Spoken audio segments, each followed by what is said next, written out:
On my side, if it didn't work as perfect as it wanted before, but we're good now. Yay! Welcome everybody to Perspectives. This is the show that is normally hosted by myself and Liddy Bro Flacco. Unfortunately, Liddy Bro Flacco was unable to be here today, so I will rush through his introductionary stuff as he would want me to do in his honor not being here. And he would be a little more dramatic and elaborate. It is what it is. And it is great to have you here with us, Mr. Robbin Marx. But he would introduce you, hype you up in a lot more detail than I have. I just know you're doing real well on TikTok, and you seem to know a lot of good stuff. So I'm looking forward to this. And then he would say a little bit the history. Oh shoot, a little bit the history of how everything got started. And he would kind of like so he would like run us through a little bit the history of how we all got started together on the show, and it has to do with the fact that he put out his Liddy Bros project, the volume 1, last year. It was doing the promo run, but it had been mixed by the local guy Mercury Miyagi, somebody who I know just through the Facebook life of being in the local Montreal scene. And then he shares the track. I hear it. This leads to a little bit of an album review. He sees my album review and he likes what I do with it. And this leads to us having an interview. He said something about how he felt it was a therapeutic experience, and he was surprised upon how much nobody asked him questions of the same vein upon how I approach it. And then something about, I think you're muted. Or No, I'm good. I was talking to my kids. Oh, no worries. That's definitely a professional Zoom parent right there. But and then basically we started doing this show because he liked the experience, and we've been running it since about end of December. And with that, we like to kind of get it off started. If you could just kind of introduce yourself a little bit briefly, tell us a little bit who you are, where you come from, and where your parents come from is how we start this. Yep. So my name is Robbin Marx. I was born in Brooklyn, New York, and my parents are both from the West Indies. My mother is of African descent. My father is of Chinese descent, but they both were born and raised in Trinidad and Tobago in the Caribbean. So that's dope.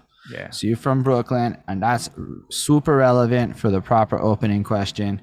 Because as much as you might be the coach these days, once upon a time you was the musician guy, and we do like to walk through the whole journey of people here. And the opening question is a little bit of a story. And when it lands, you can kind of take it in whatever direction it makes the most sense. It starts with my girlfriend, and she's washing the dishes. And she's playing that Black Eyed Peas song on her phone, the I Got a Feeling. Woo. She's vibing, she's dancing, she's doing her thing. And I'm looking at her, and I'm like, when the fuck did this become dishes music? Like, she's doing chores. Like, when did this song become this, right? Because if you think about this track, right, like this song is like a vibe back in the day. Run it back 10 years. We all super drunk in the clubs, dancing around, doing our thing. 10 years goes by. The song does not change at all because it's a song. But we change so much that the context evolves, that now it's like you're running, you're going to the gym, you're doing some chores, you're cleaning up, you're doing something kind of boring, and you throw on that song to kind of bring you back to happier times. And I'm like, say word, that's a wild epiphany. Because then I started thinking about the little ones, the 20-year-olds running around doing their partying now. And I'm like, they have no idea that they're going to grow up and effectively be us doing dishes one day to that Cardi B whatnot. And then I realized, we're doing dishes to Cardi B. It's just what it is. Club music. We do dishes to everything. But it's just that. It's like, it's all turns into like chores music and stuff to bring us to the best of times almost. And so with that, it kind of like made me think about musical journeys and the way that interviews happen and the way that people talk about it. And you'll find most people almost bring it back to like this adolescent age, right? Where people are like, you know, finding their identity. I discovered hip hop at this point. I started writing poetry when I'm 12. And so it's like all like in the middle of the story somewhere, right? Think about music. It's kind of like one of those things that's always around us, like to the point where like when you popped out the womb in a hospital type thing, there was probably a song playing that you were absorbing in that environment. And so I realized that we don't really start the story right when we do tell our stories. Like I can think about being 4 or 5 years old. My parents got like these gray boxes in the room, the amp, the fucking tape deck, the radio, all the wires going together, out to all these speakers. My dad would bust his Led Zeppelin tapes and things like that. And at nighttime, it would be Montreal club music coming straight from the live environments over there.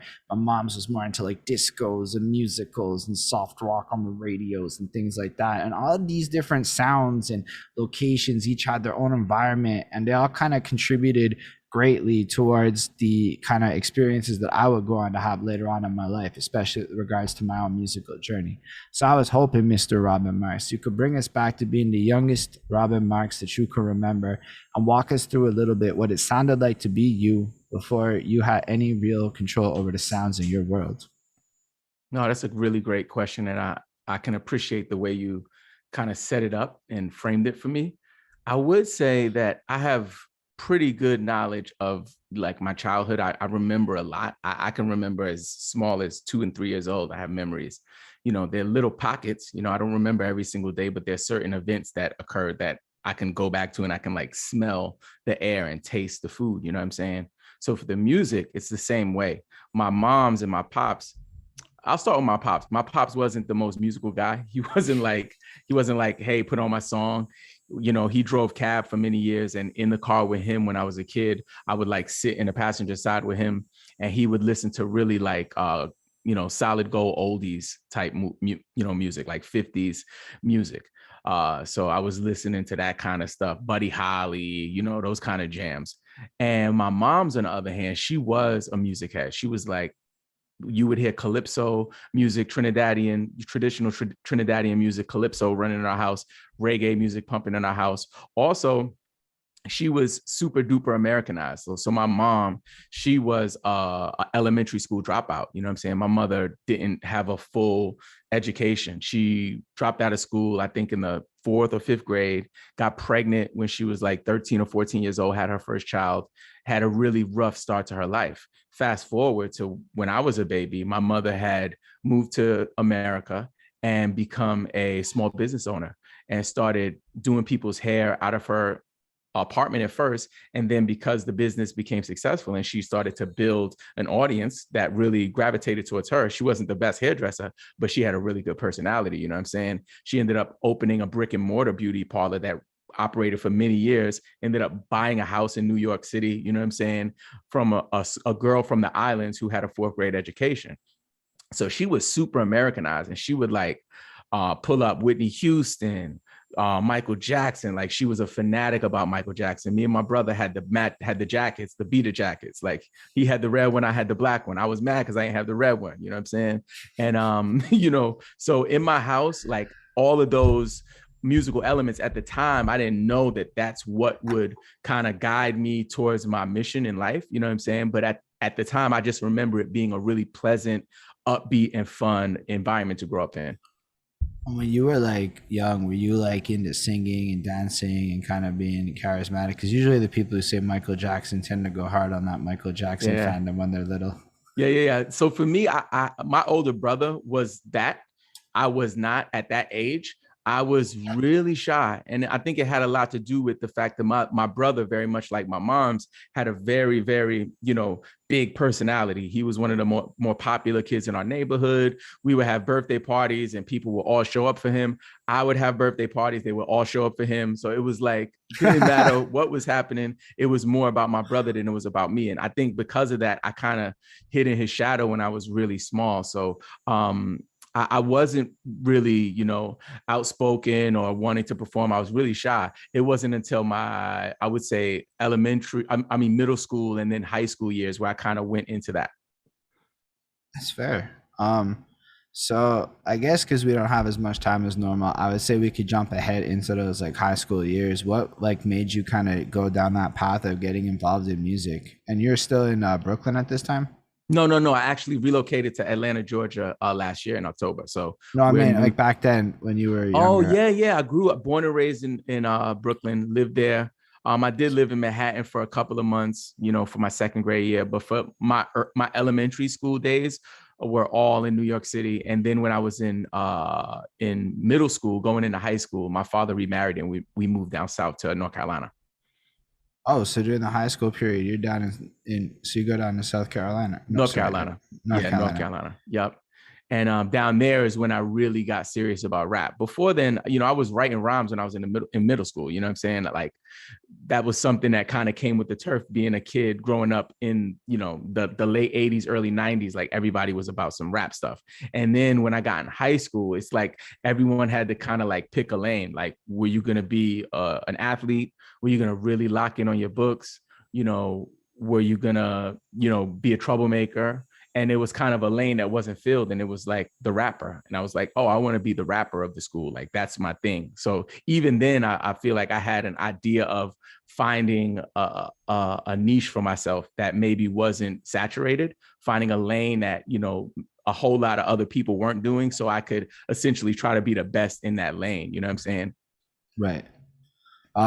So how do you like get into rapping as a middle school person in North Carolina? Like, is it just you start like spitting bars? Do you have like opportunities to perform at school? Like, how do you actually manifest this? Yep. So for me, again, when I was 9, I started writing rhymes. So I was in the 3rd grade in New York City is my first impression of hip hop. And God rest his dead, Biz Markie and Big Daddy Kane were shooting a video in the back of my friend's apartment building. And I was spending the night at his house. And we were looking out the window the whole night. We stayed up until like 2, 3 in the morning, just looking at them, yelling at them, trying to get them to look back. And that was my first real like up close and personal encounter with hip hop. And from there, I knew that I wanted to start rapping. And Big Daddy Kane was my guy. He spelled his name, and I was like, the BIGDDYKANE. Like, what?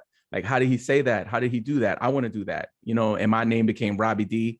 You know what I'm saying? So I started doing like, my name is Robbie D and the place to be at 9 years old. And then fast forward to North Carolina, I was, again, I had went back into my shell because I was in a new place. And down there at the time, there wasn't much diversity. So I was really like an anomaly, essentially. I was like, people didn't know, are you white? Are you black? Like, what's happening with you? Why do you look like that? And what table are you sitting at? You know what I'm saying? And at that time, it was really black and white. It wasn't like any Hispanic people. It wasn't any Asian people. It wasn't any mixed people there. You know what I'm saying? People who are biracial. There was none of that happening. You know what I'm saying? So that because of that, I kind of closed myself in and kind of really dived into like my creativity. So I would write stories, I would write rhymes, and then my cousin moved to live with us. My cousin through marriage, his name is Injai, aka Juzik. He's on a bunch of my records with me. And when he moved down there, it kind of gave me like some support. And I was like, okay, so now I can get a little more open about what I'm doing in terms of my rhymes and stuff. So I would share with him. He started rapping and writing because I was doing it. And by the time we were 15 or 16, we started doing small little shows in North Carolina. Say a word. And you like, Hmm? where were these at, like bars and whatnot? And you would just like sneak in, or No, they were like showcases. Our main big show was at a place. I want to say it was Peppers or one of these clubs, like at that time. But it was like a daytime event, family friendly kind of okay, event, okay. and they had some showcases. It was like 5 people in the crowd. Half of them was our family, But we got on stage, and it was a moment. And then from there was just kind of like me knowing when my classmates were applying for colleges. I was like sending my record label to my demo tape to record labels. You know what I'm saying? So like that was my focus. I wasn't like, okay, so I got to go to So how did UNC. you go about recording? I would record on a karaoke machine in my crib. So we had like a little karaoke machine, 2 tapes. Anybody who's really, really old school knows that we used to do this. We would take one tape and play it, and the other one we would record. So the beat would be on one tape, the other one would be recording it. The sound quality was horrible. It was not good at all, but we had a mic, we had a way to create, and we believed that our bars were so good that we would like get a record deal. So we was sitting in the crib. This is me when I was in the 11th, 12th grade. All I was doing was focused on, getting a record deal. Mind you, I was still focused on my studies. I was like not giving up on school. I was very much an academic. I had really good grades, principals list, honor roll. But towards the end, especially in my senior year, I kind of tapered off a bit because my mother passed away my senior year of high school. And that kind of sent me into a downward spiral, if you will. And I kind of got off track in terms of my academics, but the focus of being a professional rapper was still very much a target. So what do you do then, I guess, after high school to pursue this? Like, how do you Like, how does one finish high school? Because I don't even know a lot about North Carolina, the dynamics. I don't even know if it's a big hip hop place. I guess Charlotte's there, and that has a Yep. scene now. Now, yeah, back then it wasn't really anything happening. I think the biggest act that came out during that time period was PD Pablo. You know what I'm saying? He Yeah. came out and kind of put North Carolina on the map, but I was still repping New York. I was like, I lived in North Carolina, but I was definitely repping New York. And what most people do in any kind of sport or game or passion, they want to get with the team that's doing well. And at the time, the warriors of hip hop, that was the Wu-Tang Clan. You know what I'm saying? So in my high school days, like Wu-Tang was like number one. Like it wasn't even arguable. Like it was just the fact like Wu-Tang was the best out at the time. So I had a friend of mine, his name is Darren Cooks. His brother actually lived in Staten Island with he grew up with the Wu-Tang, you know what I'm saying? And he was roommates with Capadonna. So when I finished high school, I went to go to community college for a short period of time. And at the end of community college, at the end of the semester, they give you a refund on your grant money. So I had like $800. I thought I was rich. I was like, yo, they gave me $800. Yo, I was like, let's go to Staten Island. Like, let's go to Staten Island. Let's go. I'm going to go join the Wu-Tang. And I told my father at 17 years old, I was like, Dad, I got this dream. I want to do this thing. I'm going to have to leave. And my dad argue with me and fought and was like, no, you're going to ruin your life. You can't do this. You're going to get in trouble. You're going to die, like all of these things. And I was like, trust me, like this is my mission. This is what I'm supposed to do. So I packed up at 17 years old, left home with $800 in my pocket and moved to Staten Island to join the Wu-Tang. That is incredible. And what happened when you got to Staten Island? That might be a whole nother podcast, but I would say that I was taken in by Darren's brother, whose name is Blue, and Capadonna. I was living in the same house with Capadonna, Blue, and my friend Darren. Say a word. You got to live with Capadonna. I sat at the table and wrote rhymes with him. I was trying to get him to mentor me. You know what I'm saying? And I think I wasn't really, I guess, advanced enough to understand what was happening with them, because this is at the time where I believe Donna had just came out of jail not too long, before that, and Winter Wars dropped. So his stock was as high as it could be. So Winter Wars dropped, and that was really the introduction to him. And people got that taste of him, like, and that summer, it was like Winter Wars was on the radio every single day, all day, every day, Hot 97. The other song that was rocking was Killing Them Softly by the Fugees. You know what I'm saying? So this is that summer. And I was in the crib with them, like, not, and I won't go into details, but I was up to no good. I should have been a little more, intelligent about the decisions that I was making. And in the end, being in that environment, I saw a lot of death. I saw a lot of, unsavory activities. But I think more than anything, as an MC, that helped me to kind of create based on environment and tell and create narratives in my bars, because I had so much to write about. You know what I'm saying? It wasn't about like, like technically like that line there, you need to tighten that up. Like no one did that for me there. When I and it was another guy, his name is Sense. He's not as famous, but he was definitely like, he grew up with those guys. I spent a lot of time with Killer K, who is Raekwon's little brother and his manager now. Like I was in that age group of people who hung out in that time. And, for me, I think the biggest takeaway from the experience was being able to like look at your environment and then put it down into paper. And that's the biggest takeaway from there. Yeah, everyone, you've had at least 2 people comment on how young you look, and given what you're saying, you probably aren't anywhere near as young as. No, I'm in my 40s. Damn. Yeah. And respect. I think, the biggest thing for me, and this is new, because if you would have interviewed me a year ago, I would look different, because most recently, my wife, my wife had COVID, came down with COVID, and it changed a lot for us. She was hospitalized, and it scared the hell out of us. She was away for like a week and change, and we didn't know what was going to happen. And when she finally came home on Christmas Day of 2020, me and her kind of like looked at each other and was like, yo, we got to get our stuff together, because, I have a lot of, family history of certain diseases. And like, I want to make sure that I do put my best foot forward to at least take care of myself. So for the last, I want to say the last, since March of 2021, me and her have been on a health journey, you know what I'm saying? Health and fitness journey. And we've been like working out, we're eating good. Like we are participating in a program. We hold each other accountable. We're in a collective and a cohort of people who hold each other accountable. And like, I think that's a part of why I show up the way I show up, is because I'm trying my best to take care of myself so I could be there for my kids when they graduate. Yeah, it's amazing stills, man. I Thank you, man. appreciate that a lot. I think it's a lot simpler with like your partner to be able to run through that together and like make that a focus goal. Like Yep. that's a really good goal. Yeah, and for me, it wasn't for me. I didn't want to do it. I was like, I'm good. I want to just live my life. I just want to eat my burgers. And she was like, I need to do this, and I need you to do it with me. And right then, I was like, you know what? Let me do this. And it was one of the best decisions I ever made in my life. So you basically, fair enough. So with the health stuff, I think it's really incredible, and it does explain why you look good. But even with that, you look younger than me. So like that's pretty like It might be the regardless facial of. hair too. You know what I'm saying? Like I don't do facial hair, so that's another thing too. And I would say, just on that health note, that before I started this program that I'm in right now, I actually had a pre-diabetic status. So I was testing, my blood was testing as pre-diabetic. But that's something that you can reverse if you take certain steps, exercise, and eat healthier.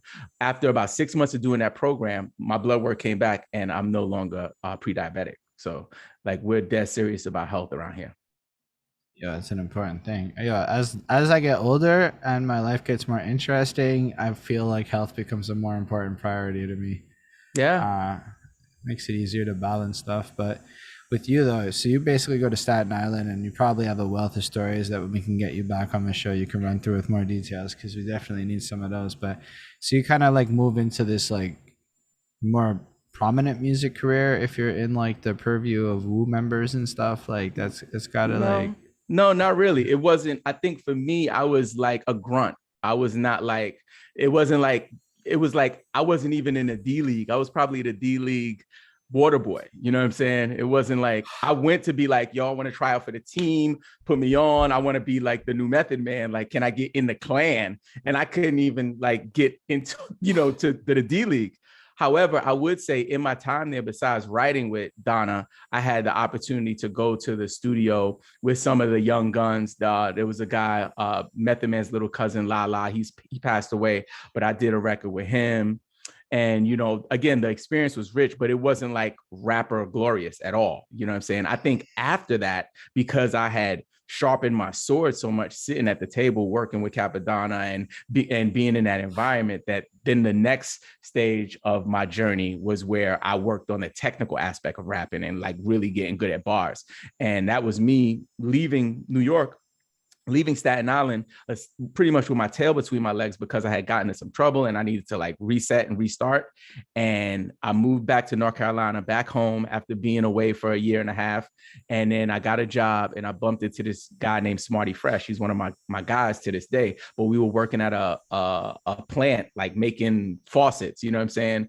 And he was like, "Oh, you rap?" "I rap." "Okay, we rap," whatever. Long story short, he ends up taking me every weekend to go to Virginia to go to this radio station that Mad Skills and Danger Mouth and Lonnie B had a show, the Super Friends. They had a show. And this was the time of like the renaissance of VA hip hop, you know what I'm saying? So this is like Missy, Timbaland, the Neptunes, all that was happening. And, the Super Friends were kind of in the mix with that. So when I would go there, like it was that kind of a vibe. The only difference was, unlike in Staten Island, the vibe was rap. It was only rap. It was no street stuff. It was only rap. So every weekend I would go and just sharpen my sword and get better and better. And that's when I really started feeling like, you know what, I could really do something with this talent. That's the first time anyone has actually said something like there's no street stuff, it's only rap. Like that's all Yeah. I care about. Yeah. Upon any environment. That's wild, David. I never even realized that was like a factor that played into stuff like that so deeply, as in like, I mean, you know it, but like you don't really think about it until somebody says it out loud, kind of things. But Yep. Yeah, I don't know a lot about Virginia. I just know it exists. Yeah, I yeah, just yeah. like It's a I was like place. you said VA, and I'm like I had to What think is it? about what I had to think for a second. But then you listed all the people, and I'm like, oh, say word, I know what he's talking about. That did hit Montreal pretty heavy. But we just looked at it like American, like we do Yeah. with most things like that are not from New York or LA. But so you're basically back there and you're freestyling on the radio. Are you participating in the It was a little bit of scene? both. It was a little bit of both. It was like, it was, I would say, like a pack of lions in a pit. And then the mic was like a steak. And that's how people were like for the mic, like, oh, I want to get next. Cause you want to also impress, you want to be like, you don't want to walk away from the session like, oh, like, he was all right. You want to walk away like, yo, that one kid with the blue shirt, like he was killing it. So that was that environment. It was super competitive. It wasn't a battle, show or anything. It was just like an open mic cipher type of radio show live on the airwaves on, I believe it was Richmond University's radio station. That's a cool experience still. And so you're Mm-hmm. running that for a while. And I guess how does that evolve for you and what comes after that phase? Yep. So then I ended up moving to Florida. A recruiter came to my house for a school in Florida.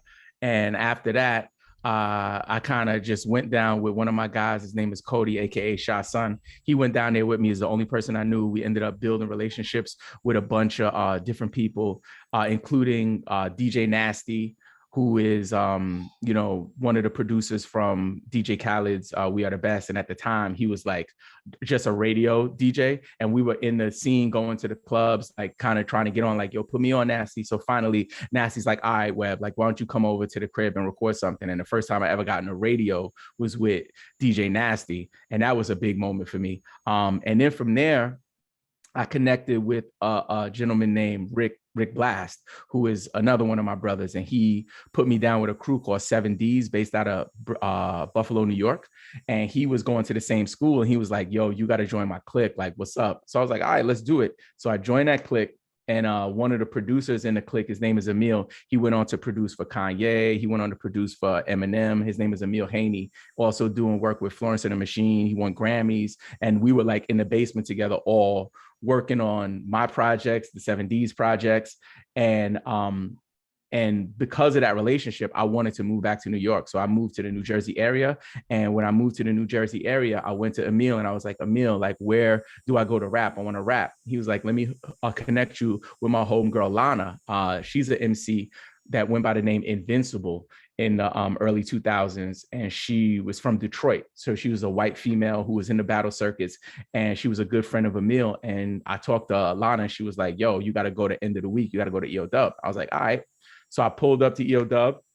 And when I pulled up, it was at Baby Jupiter. My first time pulling up, I remember seeing like Pumpkinhead and Breeze Ever Flowing. I had already had a relationship with Poison Pen and C. Ray's Walls because of an event in Florida when I was living down there. So I already had a relationship with Poison Pen.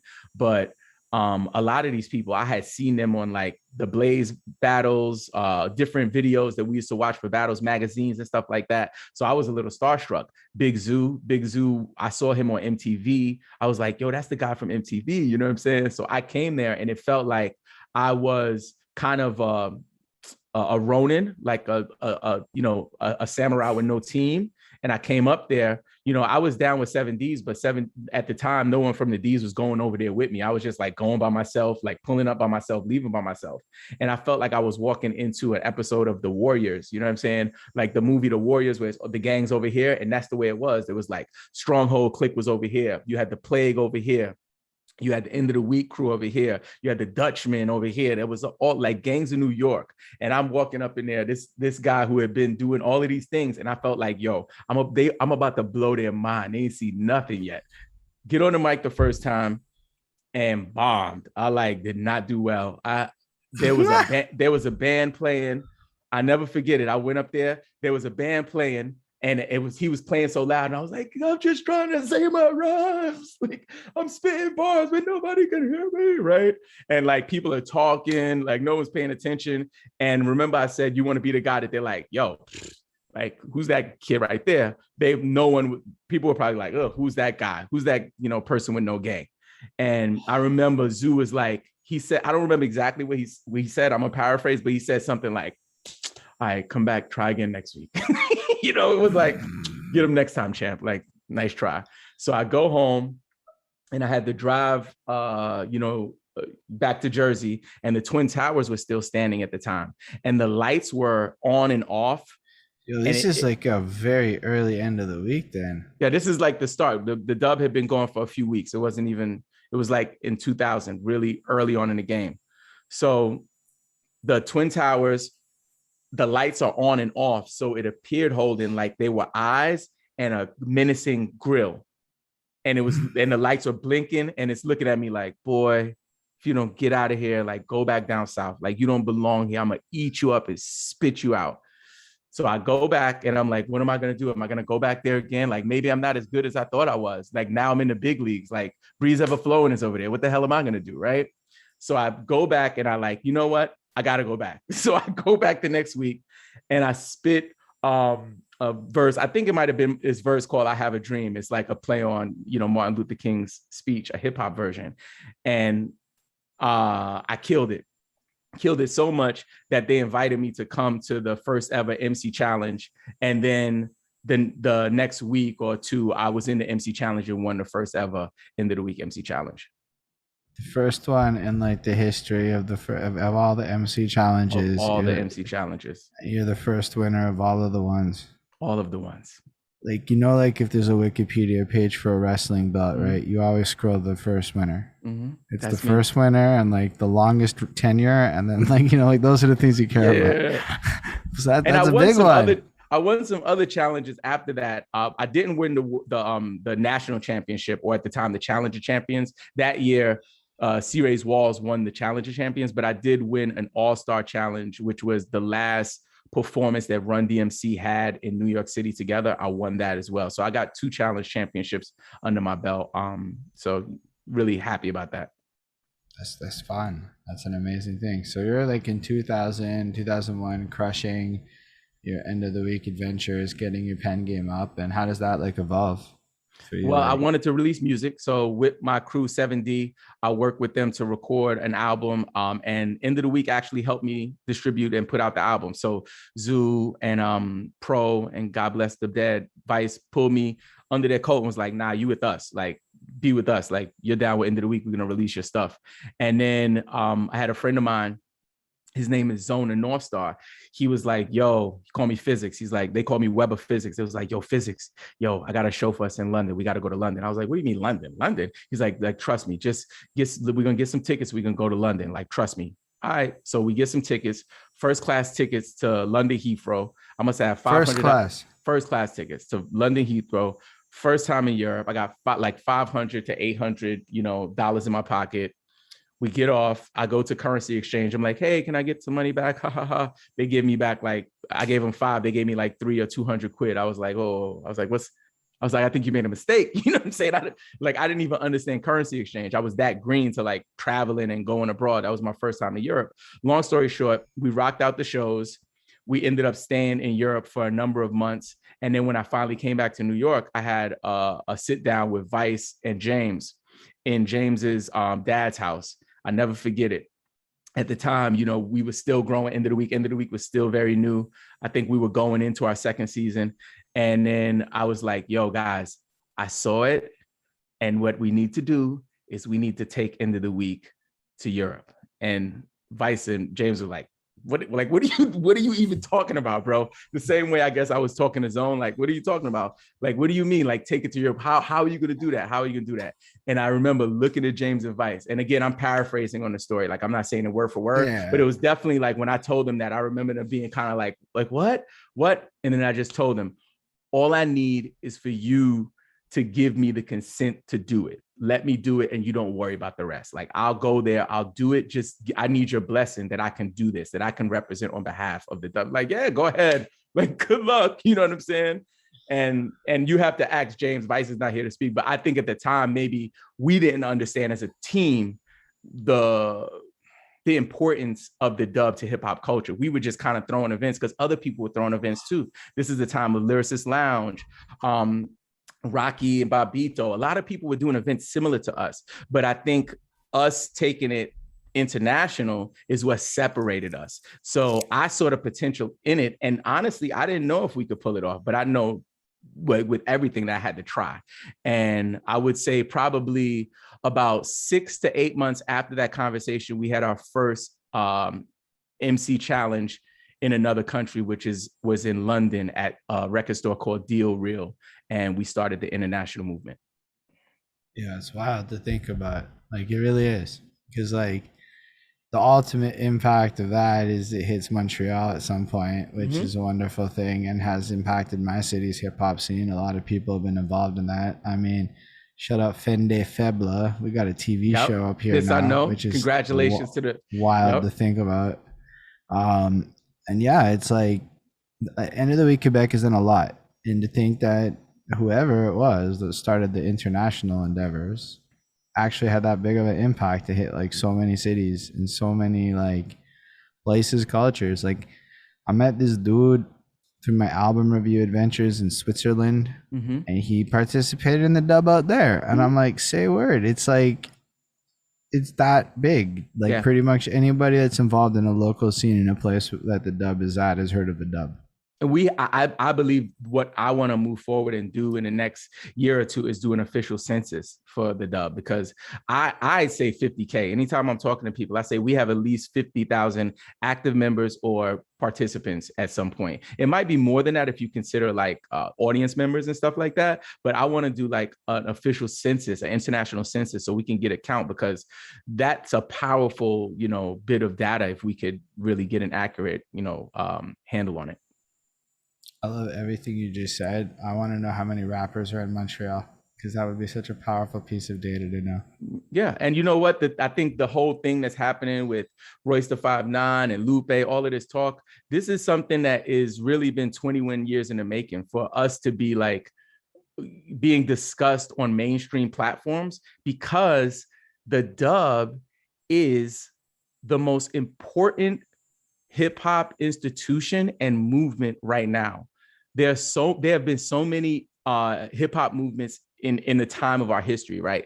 But an international collective that weaves together different nations, regardless of your native tongue, and allows us to not just have fellowship and brotherhood and sisterhood, but also to respectfully compete in a structured manner. Come on, man. It's like, you can't write this stuff, you know what I'm saying? And that's no knock to any organization or movement that came before us. I just know in this critical turning point of where hip hop is in the history of our culture and the age of this culture, that to have people who don't even know that they're rappers in France get to discover that because of what we're doing here is mind-blowing. I definitely agree with that. I mean, like I said, y'all impacted where I'm at in a pretty significant way. I've talked to a lot of people. Anywhere that has access to the dub speaks highly of the dub. I think that's the thing that's the most incredible. Now, maybe there's a bias towards people coming on this particular show and speaking highly of the dub, but I also talk to people not on this show, like that speak highly of the dub if they're from New York and things like that. Like, I can't say people in random places in like Western Canada have heard of the dub, and sometimes that happens, but in general, it's like there's nobody that I've met that has participated in or encountered End of the Week that isn't left with a sense of respect and admiration for what it is, especially for the group of people that crave hip hop purity in its finest. Well said, you are brother. like the ultimate solution to a hip hop purist. Well said, sir. I appreciate that. One thing I would add to that is that, you said you guys, and that includes you too, though, Holden. Like you, and I think that's the power in the dub, is that the people who are like leading the organization, the movement, like we allow people to have ownership over it because it's bigger than us. You know what I'm saying? This is something that must live on beyond my days on this planet. You know what I'm saying? And that's the mindset that we have right now. And I'm really excited about the next level of what we're going to do, or the next, the next chapter, because we're working on a lot right now, man. And I think that this is the time to really, unite the culture on an international scale. Like people don't got crew members in, Uganda, yo. Like people don't do that. You know what I'm saying? We got like you could pull up Holden, you could pull up in 15 to 17 countries right now and be like, yo, Holden is coming. And somebody will pick you up from the airport, feed you, and give you somewhere to rest. Like that's the kind of network we've built, you know what I'm saying? Which is like you can't even get a good assessment of it from asking someone who knows about it. Try to describe it to someone who's unaware of it and see how they respond. That's when you find out how powerful the dub is. Honestly, it's pretty like it's like that. I mean, it's also a deep culture. Like the dub is not the easiest thing to encounter and understand. It takes a minute. Like it was People don't like believe it. They're like, what, how do they do that? How do they judge them in different languages? Like, no, we get multilingual judges. What's a multilingual judge? Like, what is that?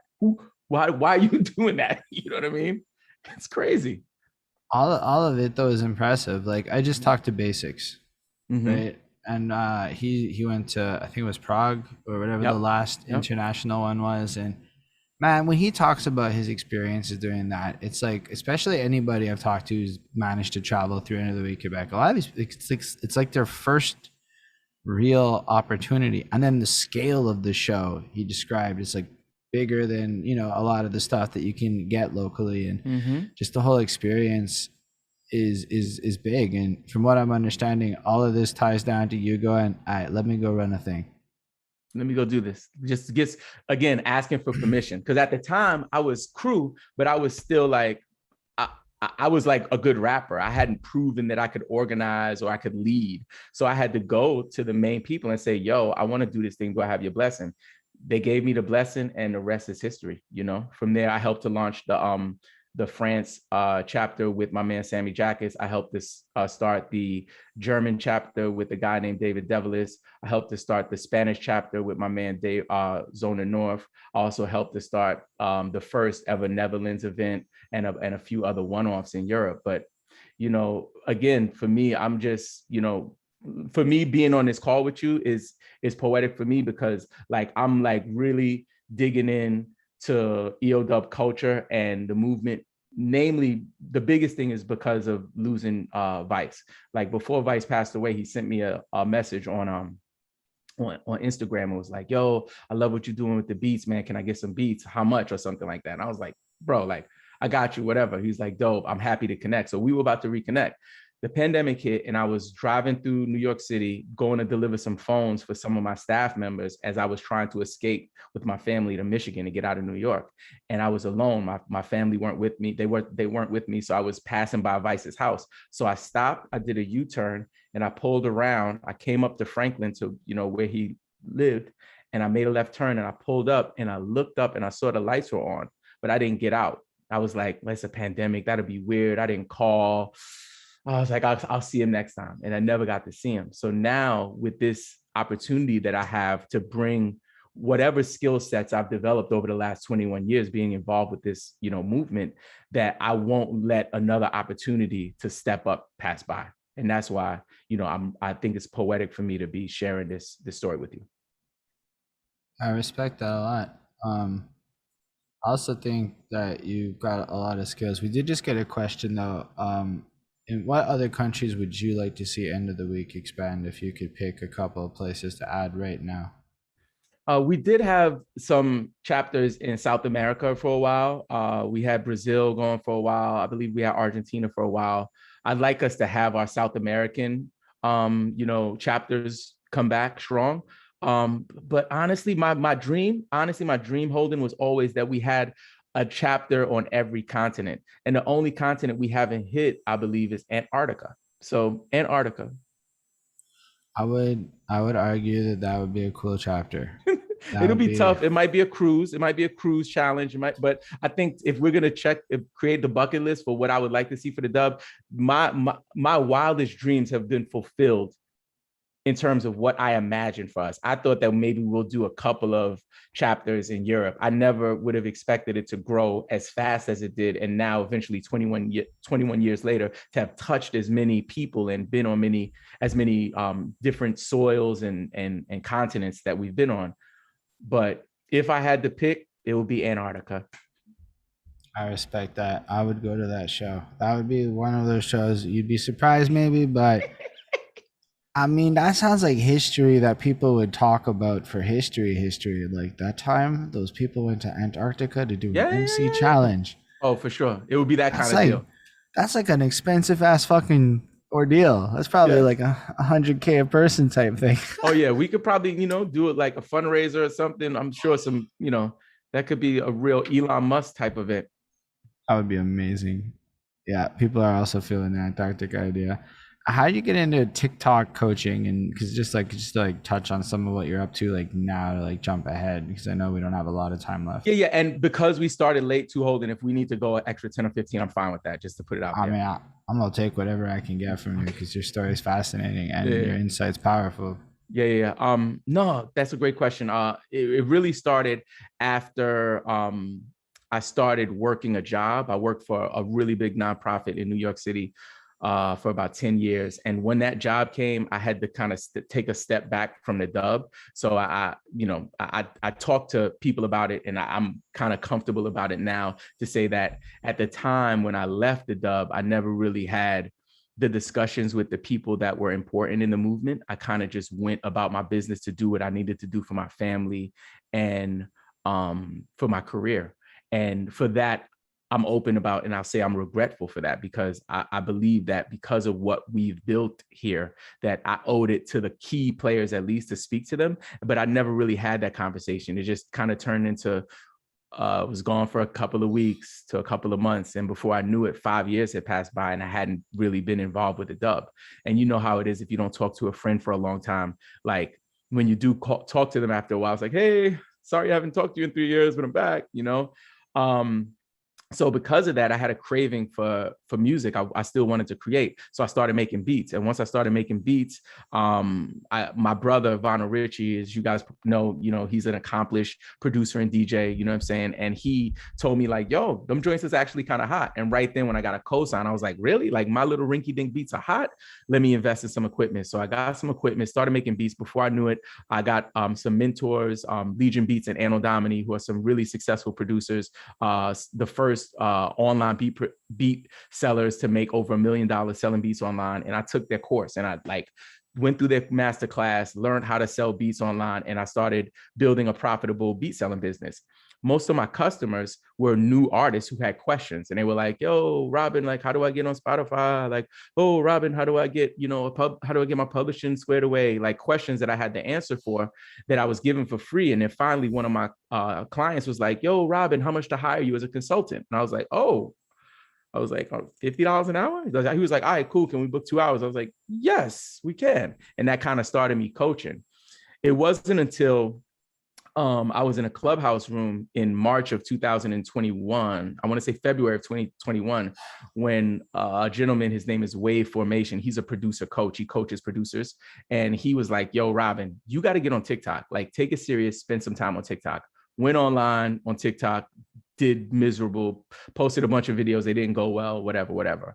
Then just like with my beat selling, I said, you know what? Let me find a coach and a mentor for this. So I thought about who I could reach out to, and connecting it back to EOW, a brother named Roz Hendricks, who's a EOW family member. He's one of us, right? I reached out to him. He has like, I want to say 3 million followers on TikTok right now. He has like a TikTok career. He performed at, I want to say the iHeart Music Awards for TikTok. He also has a deal with ESPN, got his music on ESPN through TikTok. And I reached out to him like, "Yo, can we jump on a call?" And I asked him like, "Yo, is it cool if you mentor me? I need a mentor because I want to learn how to do this." And he did that. And from there, my account just grew, and I was still doing my beats, still doing my coaching. And then I was like, by the time I had hit like 50,000 followers, I was like, you know what? This would bring the independent musician community so much value. Let me take the time now while the organic reach on TikTok is still in the early adopter phase, where we can still like get that big organic push. Let me focus on just this thing right now, because I had for many years doing my beats, done a bunch of things good, but I hadn't really done one thing excellent. I was selling beats and coaching. I was doing beat packs and exclusive beats, doing interactive beat sessions with with artists, but also doing email marketing, all of these different things. But I wasn't nailed down on one thing. When TikTok came, it was like, let me just press pause on everything else and give this 100%. And I believe it's one of, if not the best decision that I made for my business, you know what I'm saying, for Robbin Marx, the business and the, you know, the brand. That's incredible. I have a lot of trouble liking TikTok as a creator. It's Yeah, not that I don't like it as a, no. you know, I actually went there and I was watching your stuff. I was watching you react to like slicing up bananas, and then a lot of you like cat reaction videos a lot, I noticed. Then your little reviews. I was like, The say music what reviews. you can do a review and say one sentence. And Yep. I'm like, I didn't know that you were a lot like, bro, I make 90-minute album reviews, okay? But And you I'm know what, watching. too? Holden, those are every one of the music reviews are sponsored posts. So every one of those is an artist saying, hey, I want you to promote my album and do your music review. Here's a certain amount of money. So every I one of the mean, music reviews is a paid post. I figured as much. I was like watching. I'm like, he loves this all. He loves everything. But you know I what? mean, Here's the thing, Holden.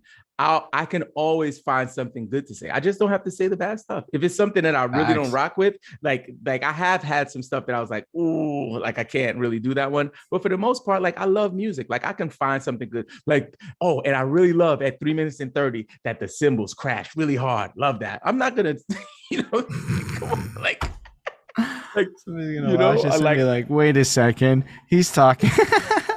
the details. But no, again, like to go back to what you said, for me, my adult mind could not wrap my head around TikTok for the longest. And just like you, I was like, I can't, I won't, I will not.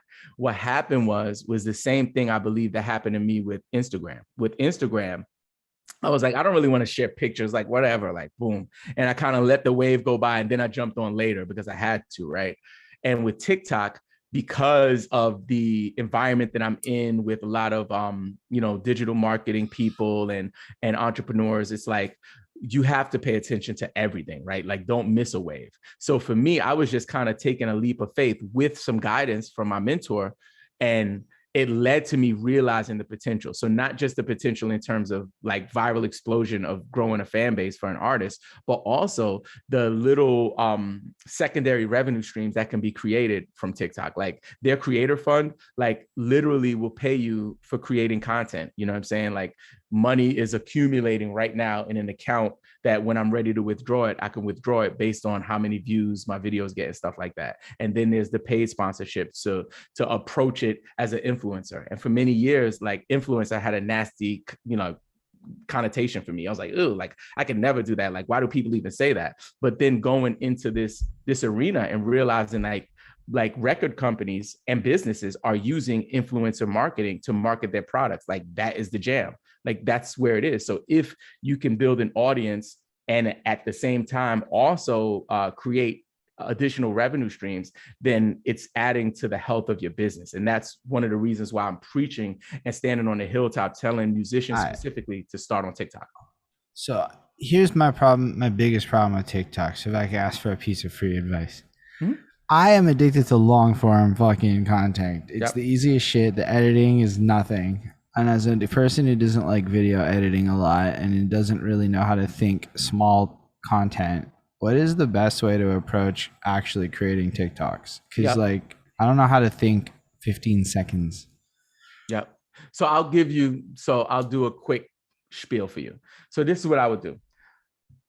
I would literally reset your mind in terms of everything you know about content creation and social media.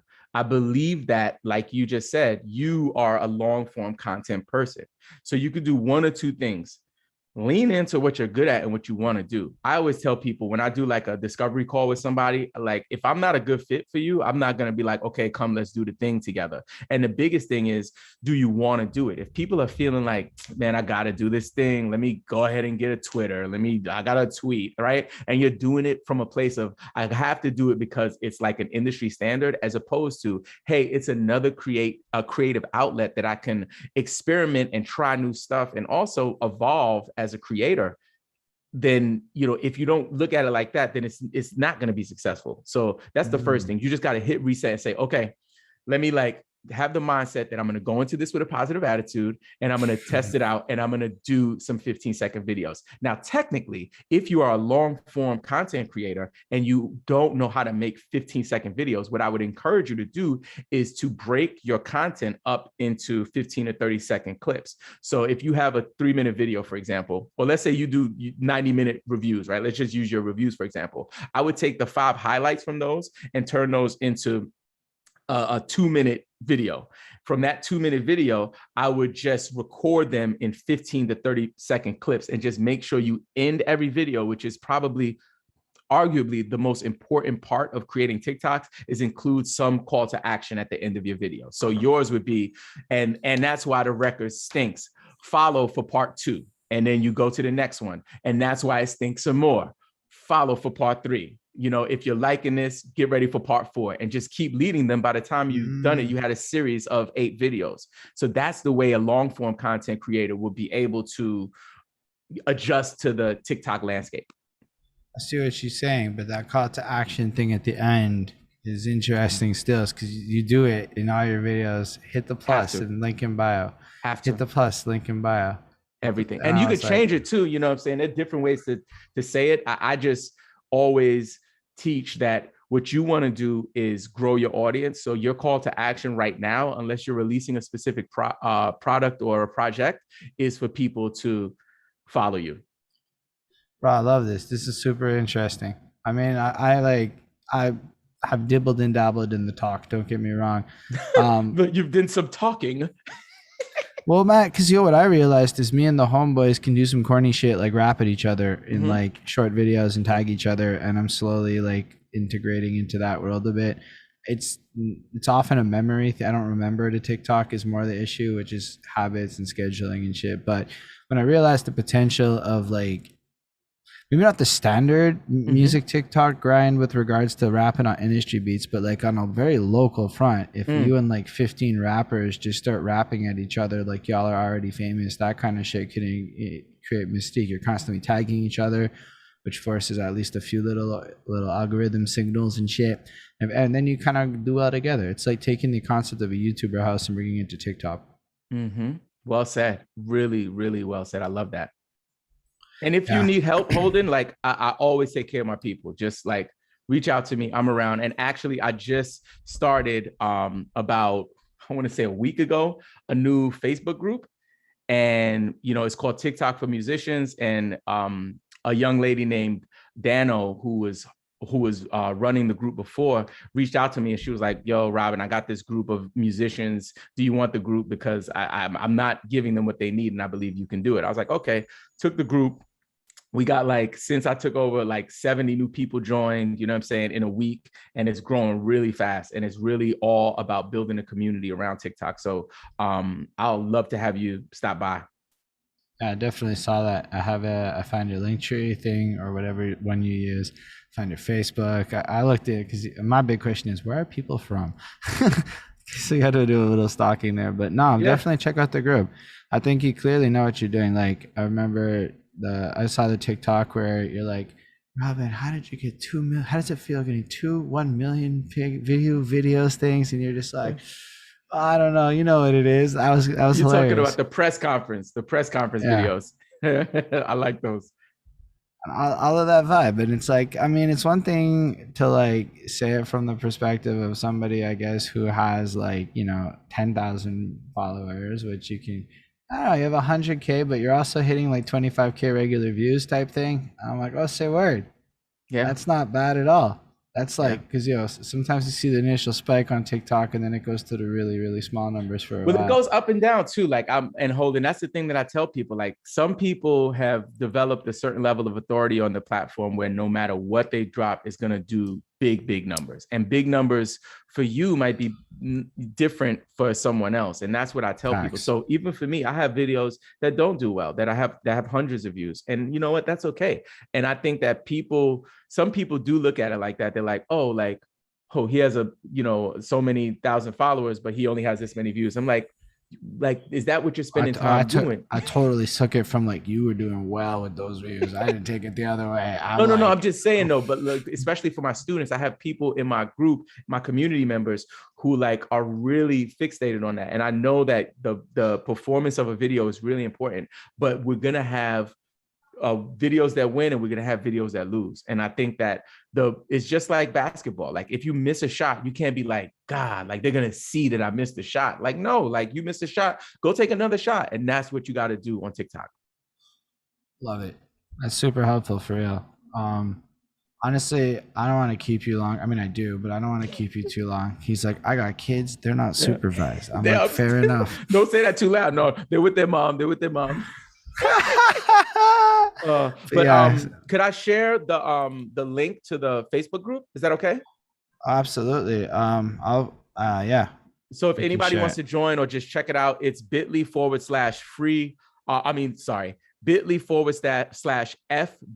TikTok group. The letter FB TikTok group. Say a word. I was gonna go find it, linking it, but that was pretty quick. Also, it's gonna be linked down below in the videos and stuff. Appreciate that, man. Thank you so much. Oh, can I give you guys a free training for your audience? Yeah, go for it. I always want. And free I can trainings. also send this to you. So again, it's bit.ly/free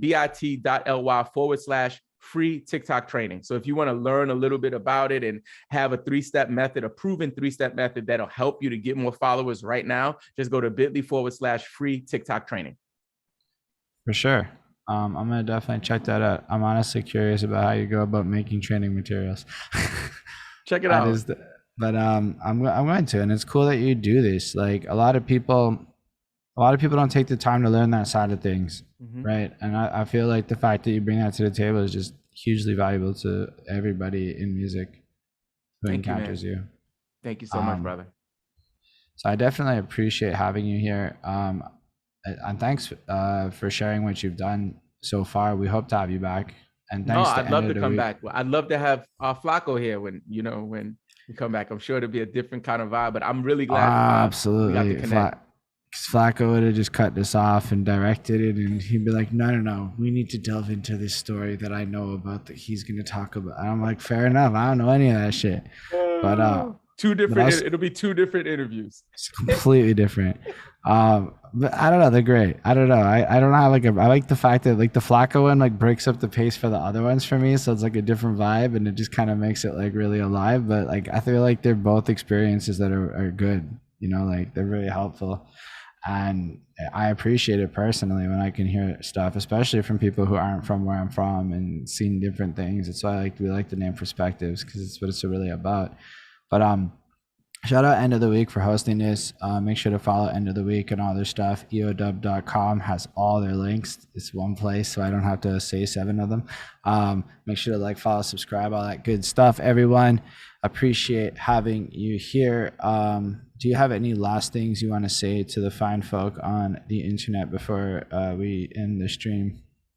Just thank you, Holden, for this interview. This has been amazing. And also big shout out to EODub for this platform, and my man Flacco. I wish he was here, and I'll definitely come back. Yeah, I definitely appreciate that too. On that note, everyone, it was super great having y'all here.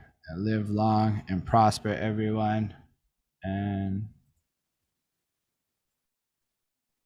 I am offline on my side. I don't know if we're offline on the End of the Week side. Looks like